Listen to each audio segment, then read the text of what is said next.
تہجد کی نماز کو لے کر اکثر و بیشتر لوگ کچھ غلط فہمی کا شکار ہو چکے ہیں۔ آج میں آپ لوگوں کے تمام ڈاؤٹس کلیئر کر دیتا ہوں جو تہجد کی نماز کو لے کر آپ کے مائنڈ میں آتے ہیں۔ جیسے کچھ لوگوں کا خیال یہ ہوتا ہے کہ تہجد کی نماز پڑھنے کے لیے سونا ضروری ہوتا ہے۔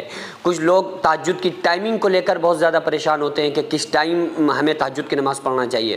کچھ لوگ اس کے طریقے کو لے کر بہت زیادہ ٹینشن میں ہوتے ہیں کہ ہمیں کون سی صورتیں تہجد کی نماز میں ملانی چاہیے، ہمیں کتنی بار اس میں سورہ اخلاص پڑھنی چاہیے، کتنی بار ہم قل اللہ پڑھیں، کیا 12 مرتبہ پڑھنا ضروری ہے پھر گھٹانا چاہیے، یا ہم کتنی رکعتیں تہجد کی پڑھ سکتے ہیں، اور سب سے امپورٹنٹ ہم تہجد کی نماز کی نیت کیسے کریں، اکٹھا ساری نمازوں کی ہمیں نیت کرنی ہے یا ہم دو دو کر کے یا چار چار کر کے ہم نیت کریں، اور اس کے علاوہ دو دو کر کے یہ ہمیں نماز پڑھنا ہے تہجد کی دو دو رکعت کر کے، یا چار چار رکعت کر کے ہمیں اس نماز کو پڑھنا ہے۔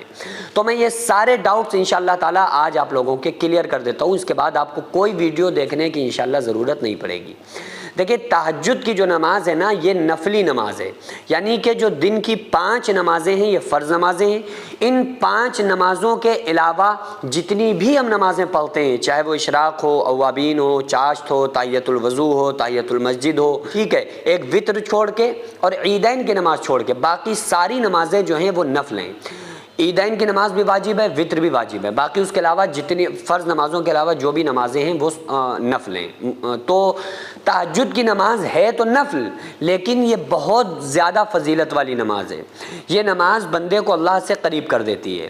تو عام طور سے لوگ یہ چاہتے ہیں کہ بھئی ہم تہجد کی نماز پڑھیں، تو کچھ لوگ اٹھ نہیں پاتے ہیں، کچھ لوگ اٹھتے ہیں تو بہت زیادہ ڈاؤٹ میں رہتے ہیں۔ ان کے ڈاؤٹ میں آج آپ لوگوں کے سامنے کلیئر کر دیتا ہوں۔ دیکھیے تہجد کی نماز کی جو رکعتیں ہیں وہ زیادہ سے زیادہ 12 ہیں اور کم سے کم 2 ہیں، یعنی کہ آپ 2 رکعت سے لے کر 12 رکعت تک جتنی بھی چاہیں آپ رکعتیں پڑھ سکتے ہیں۔ آپ چاہیں 2 پڑھ سکتے ہیں، چاہے 4 پڑھ سکتے ہیں، چاہے 6 پڑھ لیں، چاہے 8 پڑھ لیں، 10 پڑھ لیں یا 12 پڑھ لیں۔ زیادہ ٹائم آپ کے پاس ہو تو آپ 12 رکعتیں پڑھیں۔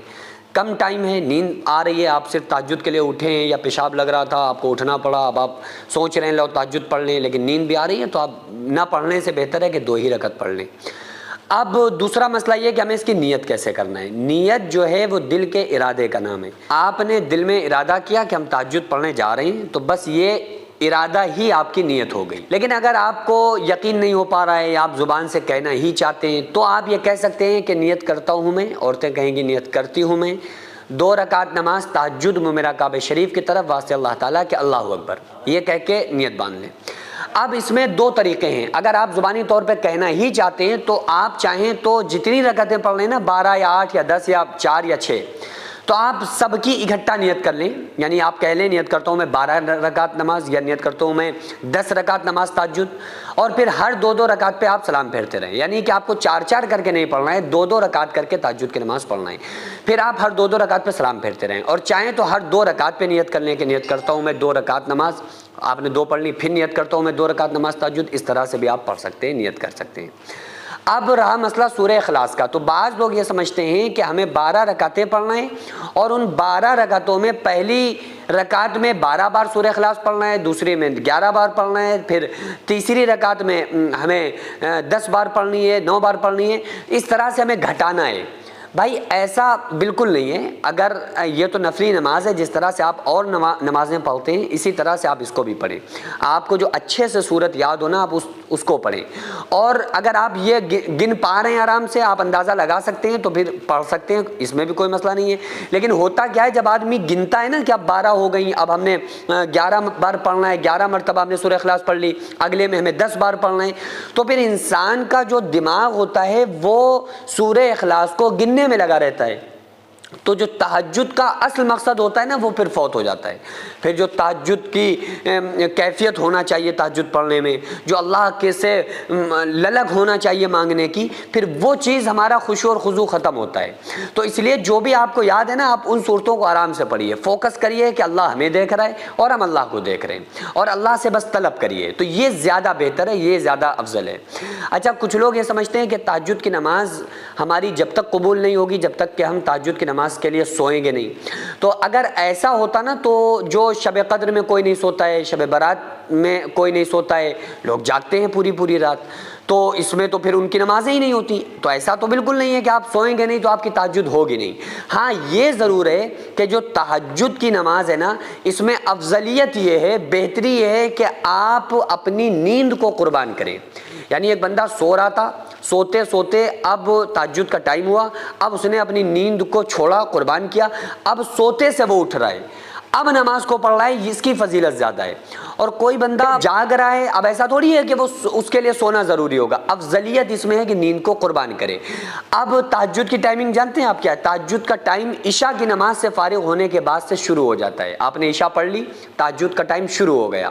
اب یہ ٹائم آپ کا رہتا ہے جب تک کہ فجر کا ٹائم نہ شروع ہو جائے، اس وقت تک تہجد کا ٹائم رہتا ہے.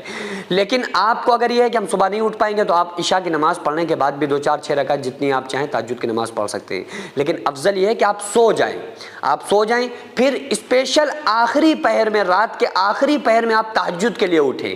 تو وہ نیند کا قربان کرنا اللہ تعالیٰ کو اچھا لگتا ہے. اللہ تعالیٰ فرماتا ہے کہ اس نے، اے فرشتوں دیکھو، اس نے نیند کو قربان کیا، اس نے اپنے بستر کو چھوڑا، اس نے وضو کیا، اب میرے سامنے آ کے کھڑا ہو گیا. اے فرشتوں گواہ ہو جاؤ، یہ میرا جو بندہ جو کچھ مجھ سے طلب کرتا ہے، جو کچھ مجھ سے مانگتا ہے، میں نے اسے عطا کر دیا. سینکڑوں ایسے غریب پریوار جو فاقہ کر کے زندگی گزار رہے ہیں، اور بہت سے ایسے مجبور لوگ جو غربت کی وجہ سے بیماریوں سے جوجھ رہے ہیں اور ان کے پاس علاج کرانے کے لیے بھی پیسے نہیں ہیں. تو ان غریب فیملیز کو ہر مہینے ہماری سوسائٹی راشن دیتی ہے اور ان غریبوں کا فری میں علاج کراتی ہے. تو آپ لوگ ہمارے ساتھ مل کر ان بیوہ عورتوں اور یتیم بچوں کا سہارا ضرور بنیں اور ان کے راشن اور دوا علاج کے لیے زیادہ سے زیادہ تعاون کریں. اور یہ ارادہ کریں کہ غریب کے بچوں کو انشاءاللہ بھوکا نہیں سونے دیں گے. اور ہر ہفتے، ہر مہینے آپ لوگوں سے جو بھی ہو سکے آپ تعاون ضرور کریں. ان کو 10 سال سے جو لوگ بستر پر پڑے ہوئے ہیں، انشاءاللہ تعالی ہم سب مل کر ان غریبوں کا علاج بھی کرائیں گے اور ہر مہینے انشاءاللہ تعالی ان غریبوں کو ہم راشن پہنچائیں گے. یہ سوسائٹی کا اکاؤنٹ نمبر ہے